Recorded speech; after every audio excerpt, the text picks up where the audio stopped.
हुकूमत की policy delayed monetisation of imports दरामदी कार्गो की देर से ताख़ीर की वजह से ना सिर्फ इंपोर्टर्स को अरब लाखों करोड़ों रुपए का नुकसान हो रहा है डैमरेज की शक्ल में, कंटेनर के स्टोरेज की शक्ल में, और इसकी कीमत जो है एक आम सारिफ को बर्दाश्त करनी पड़ रही है। दूसरी तरफ शिपिंग कंपनीज की मौजें लग गई हैं, अरबों रुपए का उनको फ़ायदा हो रहा है।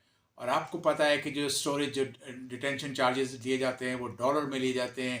$100 से $150 फ़ी दिन के हिसाब से उनको चार्जेस दिए वसूल किए जाते हैं।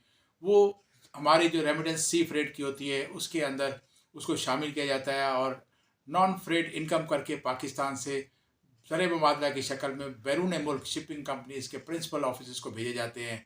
हुकूमत को ये पॉलिसी पे गौर करना चाहिए।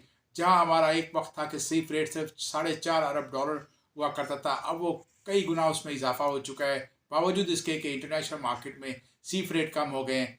लेकिन कार्गो की डिले क्लियरेंस की वजह से इसके चार्जेस भी बढ़ते जा रहे हैं और पाकिस्तान के ख़जाने पे बोझ पड़ रहा है। हुकूमत को ये पॉलिसी बदलनी चाहिए। इस पॉलिसी से ना सिर्फ हमारी जो है एक्सपोर्ट्स मुतासर हुई हैं, क्योंकि हमारी एक्सपोर्ट्स के अंदर भी 40% के करीब जो है दरामदी खाम माल इस्तेमाल होता है। हमारी टेक्सटाइल की एक्सपोर्ट्स में भी जो है दरामदी माल इस्तेमाल होता है। कॉटन से लेकर जिप बटन टैग तक की जो है वो इसमें शामिल की जाती है। चंद हज़ार डॉलर की पार्ट्स नहीं आ पा रहे, जिसकी वजह से मशीनरी इस्तेमाल के काबिल नहीं हो सकी।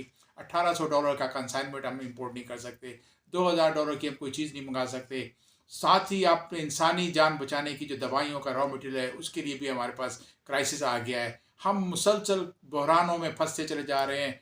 8-9 महीने के अंदर जो हमने देखा कि मुसलसल बहरान दर बहरान चले आते जा रहे हैं, और वो सिर्फ चंद गलत फैसलों की वजह से हो रहे हैं। इन फैसलों को दुरुस्त करना होगा, इन मीशत को सही सिमत में लेके जाना होगा, इस IMF के प्रोग्राम को बहाल करना होगा, जो कड़ी शराइत हैं वो पूरी करें और सख्त से सख्त फैसले करें। ना सिर्फ आवाम इस पर तैयार है, बल्कि हुकूमत को ख़ुद अपने लिए कुर्बानी देनी होगी कि 80 वज़रा की काबीना अब इस वक्त जो है मईशत नहीं बर्दाश्त कर सकती। उनका प्रोटोकॉल, उनकी गाड़ियों की उनकी लग्जरी गाड़ियों की इंपोर्ट, ये सब अब हुकूमत अब पाकिस्तान बर्दाश्त नहीं कर सकता। ख़जाने में अब इतनी सकत बाकी नहीं। हमें अपने दुरुस्त फैसले लेने होंगे, ऑस्टेरिटी मेजर्स को इंट्रोड्यूस कराना होगा, और सख्त से सख्त हमें अपनी जो है बचत करानी पड़ेगी, ताकि आपका जो है मुश्किल वक्त जो है वो सही तरह से गुजर सके। और आगे पाकिस्तान के पास जो है इंटरनेशनल कम्युनिटी ने प्लेजेस भी किए हैं, लेकिन उसमें भी आने में टाइम लगेगा, वो रेमिटेंस आने में टाइम लगेगा। जो रोल ओवर कर दिए गए हैं,